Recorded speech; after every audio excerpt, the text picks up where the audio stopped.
Board की expert committee ने Adani group को क्लीन चिट दी है और यहां पर हिंडनबर्ग केस में सुप्रीम कोर्ट द्वारा नियुक्त की गई कमेटी ने अदानी ग्रुप को क्लीन चिट दे दी है और कहा है कि पहली नजर में किसी भी कानून का उल्लंघन नहीं किया गया है और सेबी को कीमतों में बदलाव की पूरी जानकारी थी और हिंडनबर्ग केस की जांच के लिए नियुक्त की गई कमेटी की रिपोर्ट शुक्रवार को सार्वजनिक हो गई, जिसमें स्पष्ट रूप से कहा गया है कि अडानी ग्रुप ने शेयरों की कीमतों को किसी भी तरह से प्रभावित नहीं किया है। हमारे सहयोगी आशीष भार्गव हमारे साथ जुड़ गए हैं।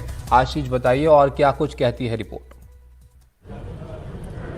जी देखिए, बहुत बड़ी लंबी चौड़ी रिपोर्ट है, करीब 173 पेज की रिपोर्ट है। जस्टिस एएम सप्रे जो सुप्रीम कोर्ट के जज थे, उनकी अध्यक्षता में 6 सदस्यीय कमेटी, एक्सपर्ट कमेटी का गठन सुप्रीम कोर्ट ने किया था और 2 महीने में रिपोर्ट मांगी थी।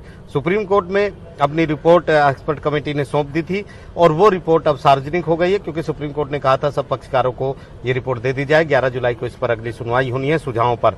तो यहाँ पर इसके मुख्य बिंदु हम बता देते हैं। सुप्रीम कोर्ट की कमेटी ने अदानी ग्रुप को क्लीन चिट दी है और कहा है पहली नजर में किसी भी कानून का उल्लंघन नहीं हुआ है, ये कमेटी ने कहा है। साथ ही कहा है कि शेयर की कीमत बढ़ने में कानून का उल्लंघन नहीं है और सेबी को कीमत में बदलाव की पूरी जानकारी थी।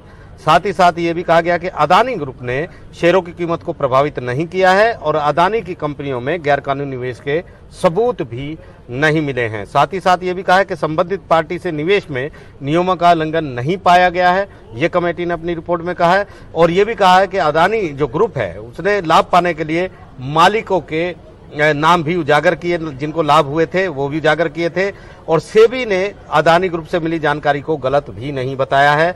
और साथ ही साथ न्यूनतम पब्लिक शेयर होल्डिंग को लेकर कानून का पालन किया गया है, ये कमेटी ने कहा है। हिंडनबर्ग रिपोर्ट के बाद अदानी ग्रुप के जो रिटेल निवेश था उसमें उसका कारोबार बढ़ गया था, उसका हिस्सा बढ़ गया था। और साथ ही साथ हिंडनबर्ग रिपोर्ट के बाद अडानी ग्रुप ने निवेशकों को राहत देने की कोशिश भी की, लेकिन इस रिपोर्ट के बाद यानी हिंडनबर्ग की रिपोर्ट के बाद शॉर्ट सेलरों ने काफी मुनाफा कमाया, जिसकी जांच की होनी चाहिए, ऐसा कमेटी ने कहा है। यानी हिंडनबर्ग पर सवाल उठाए हैं और साथ ही साथ कहा है कि ये जो निष्कर्ष हैं ये अंतिम नहीं है, ये प्रीमा फेसी है, क्योंकि सेबी की जांच अभी चल रही है। तो काफी अहम यहाँ पर फाइंडिंग दी है जस्टिस एएम सप्रे की कमेटी ने, जिस पर 11 जुलाई को एक अहम सुनवाई होगी, जब पक्षकार भी अपना पक्ष रखेंगे, अपने सुझाव रखेंगे। तो यहाँ पर अभी रिपोर्ट सार्वजनिक हो गई है।